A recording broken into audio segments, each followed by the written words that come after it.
I'm Peter with Pro-Life Unity. I'm here with Dr. David Prentice. We're at the Family Research Council in Washington, D.C. There's an issue that's come up over the last week about a person, Jim Bopp. He calls himself the Counsel for the National Right to Life, and he was talking about the therapeutic embryonic stem cell research. This is a topic I've asked people about, and of course there's some confusion, and for those of you watching, you probably think therapy sounds like a good thing. What can you tell us about this issue? Well, let's look at the language of the platform, Peter. What they finally ended up with was that there would be a ban on human cloning. Of course, that's a good thing. And then the final language said that there would be a ban on creation of or experimentation on human embryos. Also, very good things. Now, there were a couple of word changes during the process, and what ended up with this sort of furor. One version had creation of and experimentation on. The and or the or, different people have had different opinions on that. Or makes it very clear, certainly, that we were going to ban creation of embryos for research, and we're going to ban experimentation on embryos for research. But where the real flap came was this word experimentation. Another version had destruction. Obviously, we don't want any human embryos destroyed for research purposes. What's the difference between destruction and experimentation? Because that's where the real flap happened. Experimentation, some people have proposed, well, you might be able to do something to the benefit of the embryo. But the first time you do that, it would be considered experimental because it hadn't been done before and you don't really know what the outcome is. I think it's better to say a ban on experimentation because it's not just destruction of embryos that we're concerned about. There are other proposals out there to essentially pull cells off of embryos, supposedly not destroying them. But it's not in benefit of the embryo itself. It's certainly not, and it risks harm to the embryo. In fact, by using that phrase experimentation, you're going to ban experimentation for research purposes.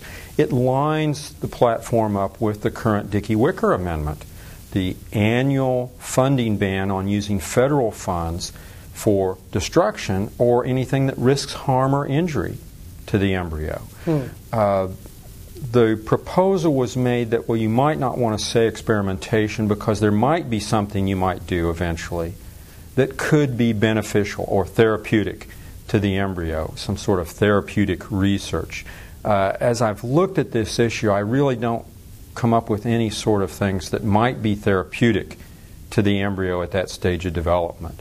The most probable thing that might be discussed might be genetic engineering, where you've isolated an embryo, you've got it there, and you know that there's some sort of mutation, and you'd like to correct that. You'd like to put a gene in.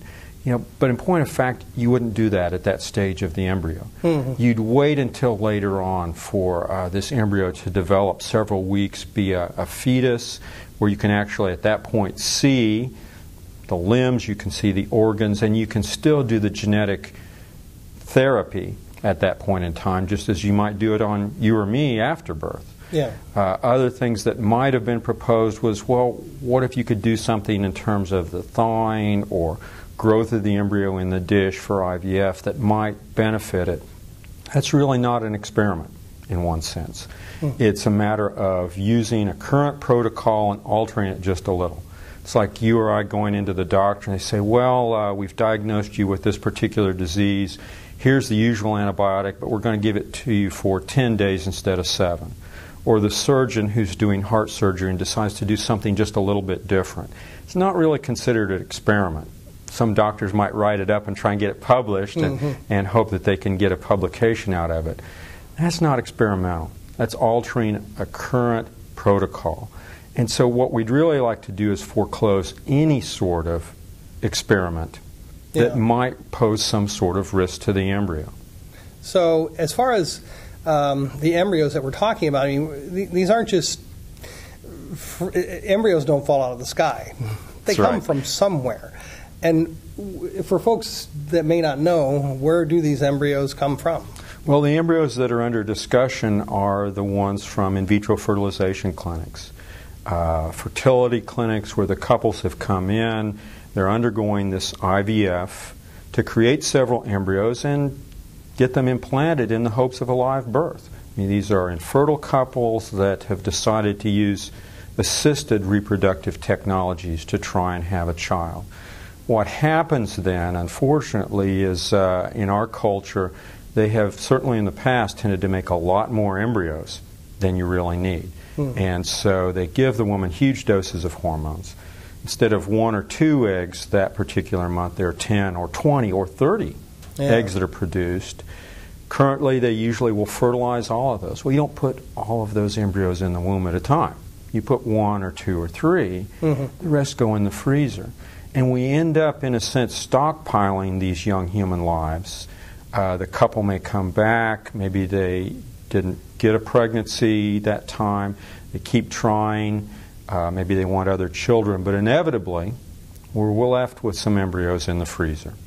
Yeah, and I believe the number's in the hundreds of thousands. The last time they actually did a full survey, which was a few years ago, it was 400,000 frozen embryos in the U.S. That's an awful lot of little ones frozen away, kind of waiting for someone to rescue them from their frozen orphanage, if you will. Yeah. Now, those aren't available for research for the most part.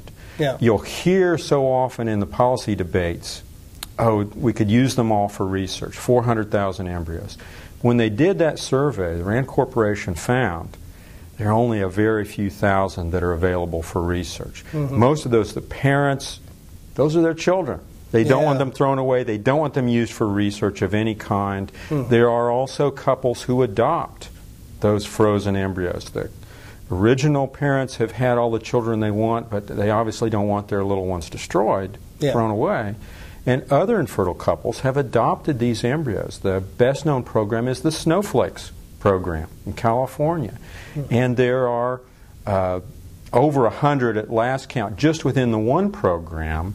To the best of our knowledge, thousands, according to the Rand Corporation, of these little frozen embryos that have been adopted by other parents. These are children. Human beings that have a right to live. That's right. And we don't want them experimented on, destroyed for any particular reason. We need to give them a chance for life.